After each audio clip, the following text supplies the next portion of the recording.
Il y a des gens qui ont une forte vibration, mais avoir une forte vibration ne signifie pas toujours être équilibré, être aligné. Il y a des gens avec une forte vibration qui utilisent cette vibration pour être totalement ancrés. Donc, c'est-à-dire que cette vibration va leur servir au matériel, uniquement au matériel. Donc, souvent, parmi ces personnes-là, vous allez retrouver des chefs d'entreprise, des gens qui dirigent une société, etc. Vraiment ce qu'on appelle les alphas de la société.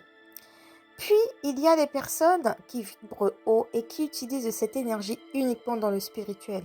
Ce sont des personnes qu'on appelle les personnes perchées, qui ne veulent pas trop s'ancrer, qui se posent la question de pourquoi ils sont sur Terre, qu'ils ont un peu le souvenir malgré eux de d'où ils viennent vraiment et qui n'ont pas très envie de vivre cette vie terrestre.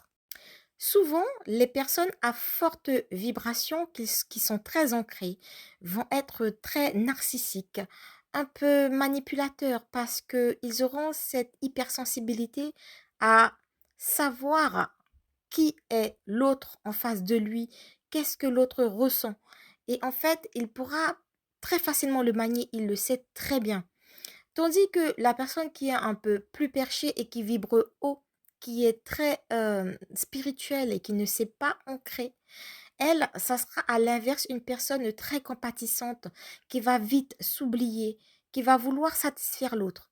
Souvent, vous allez voir des couples où il y a un qui est perché, un qui est très ancré et un qui est très perché.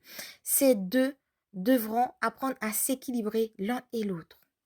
Alors oui, pour trouver ton équilibre, tu dois être pas trop perché et tu ne dois pas être trop ancré non plus. Donc un peu ancré, un peu perché, si on peut dire ça comme ça.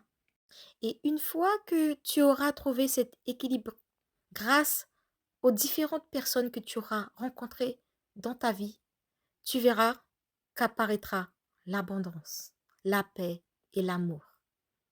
Namasté.